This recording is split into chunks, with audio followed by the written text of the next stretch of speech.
Hello friends, STD with बादल sir के channel में आप सभी का स्वागत है। जैसा कि आप जानते हैं कि मैं होमवर्क क्लास भी चला रहा हूं, तो एक सचिन साहब जी ने क्वेश्चन पूछा था। क्लास 11 का क्वेश्चन है अर्थमेटिक प्रोग्रेशन का। तो वो दो क्वेश्चन उन्होंने पूछा था, मैं दोनों क्वेश्चन का सॉल्यूशन देने जा रहा हूं। आप देख सकते हैं कि जो क्वेश्चन है स्क्रीन पर दिख रहा है, तो ऐसे ही क्वेश्चन इन्होंने पूछे हैं और इसका सोल्यूशन मैं देने जा रहा हूँ। और आपके अगल बगल कोई भी किसी को भी दिक्कत है, मैथ में किसी भी तरह की प्रॉब्लम है, तो आप जरूर कमेंट सेक्शन में मुझे बताइए, मैं उसका सोल्यूशन जरूर दूंगा। ठीक है,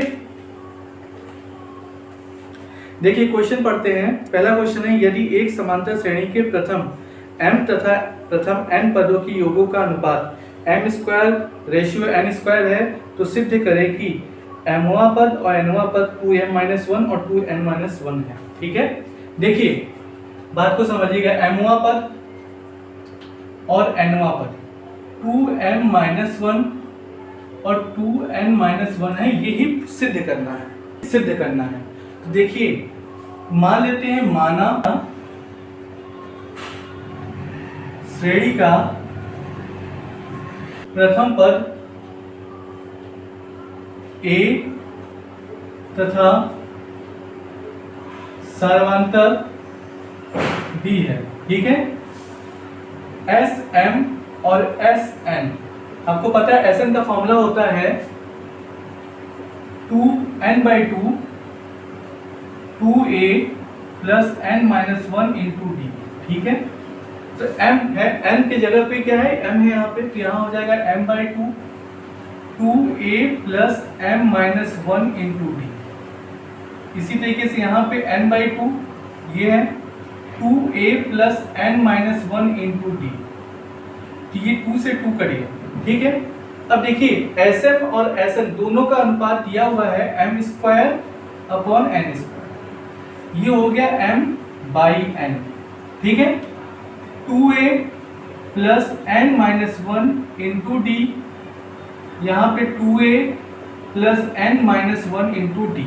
ठीक है, m से m कट गया, n से n कट गया, यहाँ पे एक m बच रहा है, तो m/n 2a प्लस, सॉरी यहाँ m होगा m-1 into D, 2a plus n-1 into D. Cross multiply कर दीजिए, इसका इसमें मल्टीप्लाई करेंगे 2am प्लस, इसका अंदर कर रहे हैं और साथ में d का भी मल्टीप्लाई कर रहे हैं, तो m&d माइनस md। इसका इसमें करेंगे 2an प्लस md और n का मल्टीप्लाई करेंगे mnd माइनस nd। mnd दोनों कट गया। ठीक है, 2am, इसको इधर लाइए, 2an equal to minus nd, इसको उधर ले जाइए md। अब यहाँ से 2a कॉमन ले लीजिए, ब्रैकेट में आएगा m-n। यहाँ से अगर हम d कॉमन ले ले तो यहाँ आएगा m-n। m-n से m-n कट के d बराबर हो गया 2a, d बराबर 2a हो गया। अब mवां पद और nवां पद का अनुपात हमें ये सिद्ध करना है। ठीक है, तो Tm बटे Tm यही हमें निकालना है। तो Tm का फॉर्मूला होता है a plus m-1 into D, और ये होता है a plus n-1 into D.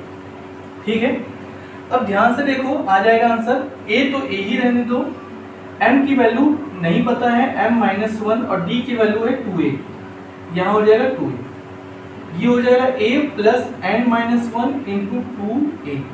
इसके बाद हम यहाँ कर रहे हैं Tm/Tm इक्वल टू हो गया, मल्टीप्लाई करेंगे अंदर a प्लस, इसका मल्टीप्लाई करेंगे 2am minus 2a, a plus 2an minus 2a।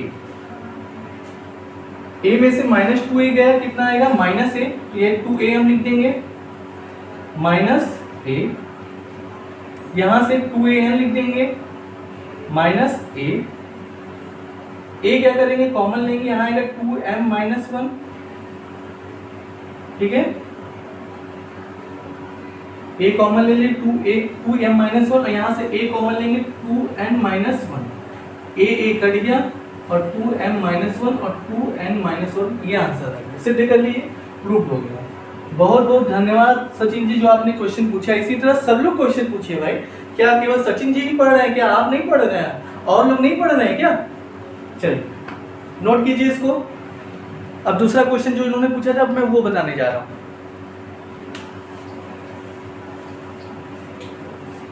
देखिए अगला क्वेश्चन क्या है, स्क्रीन पे देखिए। यदि दो समानांतर श्रेणियों के प्रथम n पदों के योग का अनुपात 3n प्लस, उन्होंने तो क्वेश्चन कहा था 37n प्लस 8 होगा, लेकिन एक्चुअली उनसे क्वेश्चन गलत हो गया था। 37 7 की जगह पे n होना चाहिए था, तो 3n plus 8 ratio 7n plus 15 है।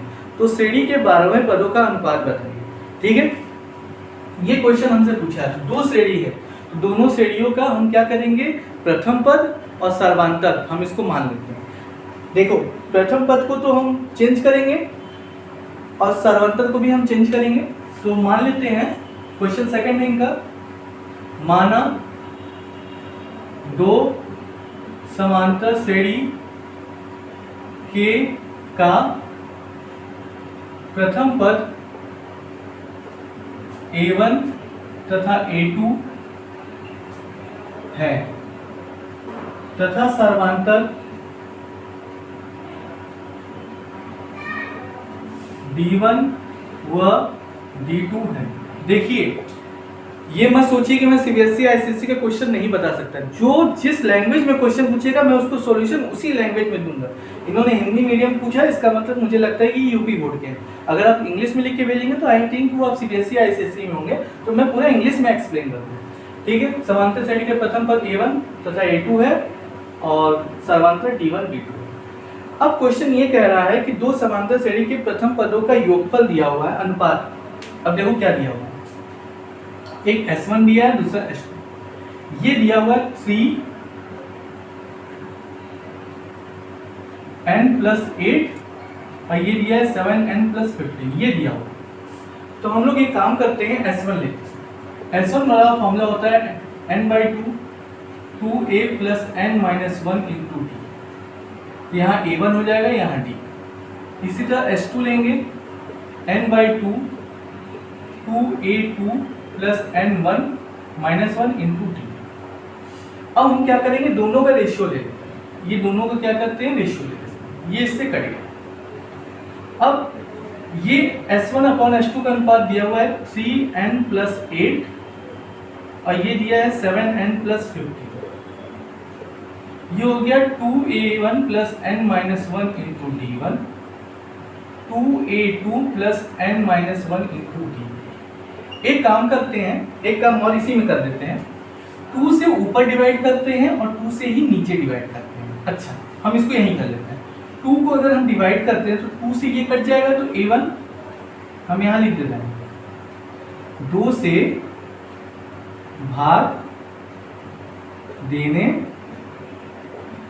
पर, 2 से भाग देने पर तो A1 आ गया प्लस यहाँ आ गया n माइनस 1 अपॉन 2 D1 और ये हो जाएगा, यहाँ पे भी 2 से भाग देंगे तो A2 plus n minus 1 upon 2 into D2।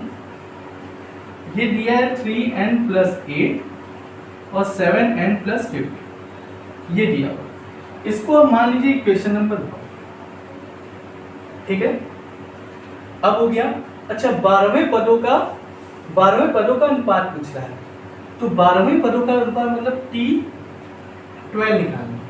दोनों का अनुपात पूछ रहा है, इसका मतलब ये हुआ कि आपको पता है nवां पद का जो फॉर्मूला होता है, nवां पद का जो फॉर्मूला होता है वो होता है a plus n minus 1 into T.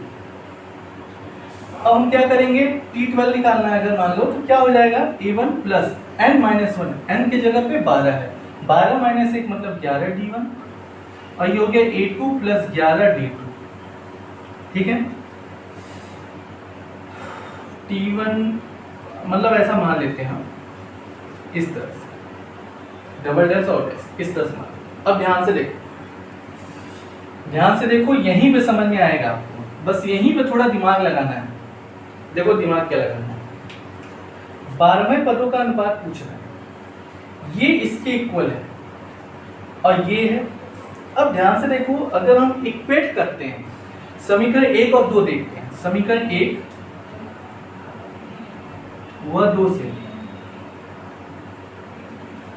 समीकरण 1 व 2 से ध्यान से देखो तो हम इन देखो ये इसके बराबर क्या है, ये इसके बराबर है।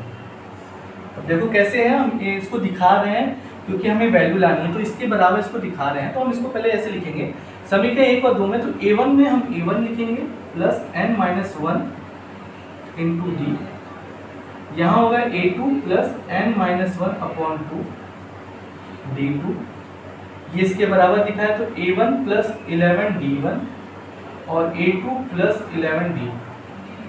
अब हम लोग क्या करते हैं, इक्वेट कर लेते हैं। इक्वेट मतलब कोफिशिएंट बराबर करते हैं। a1 बराबर है, ठीक है।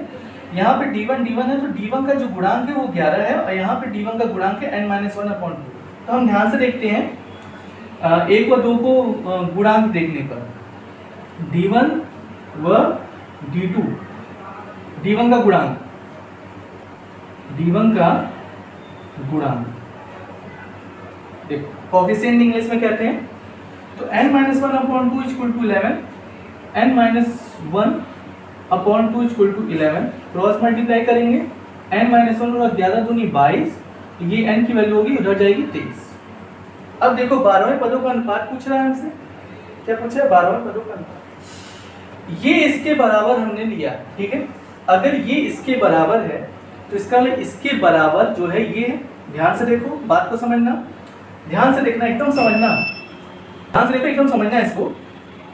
देखो ये इसके बराबर है यहाँ पे, तो इसका मतलब कि इस जगह पे हम ये लिख सकते हैं। अब ध्यान से देखो a1 plus 11 d1 upon a2 plus 11 d2 बराबर 3n plus 8 upon 7n plus 15। यन की वैल्यू कितनी है, 23, 3 गुणित 23 प्लस 8, 7 इंटू 23 प्लस 15। अब ध्यान से देखो 23 यहाँ होता है आपका 69 और 8 हो गया आपका 77, और 23 27 7 21 2 7 दूनी 14 2 16, मतलब 161 और 15 हो गया आपका 176।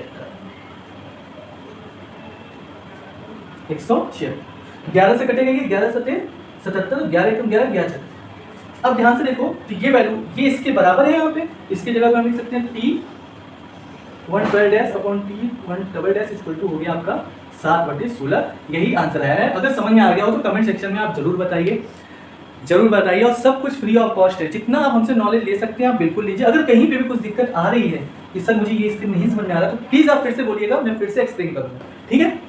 नोट कर लीजिए इसको। तो आई थिंक आप सचिन जी आपका क्वेश्चन हो गया होगा, और अपने दोस्तों में भी शेयर कीजिए कि एक सर हैं वो फ्री में पढ़ा रहे हैं और अच्छा समझा रहे हैं। इस तरह से आप मोटिवेट कीजिए दूसरे को कि उनका भी भला हो सके, ठीक है।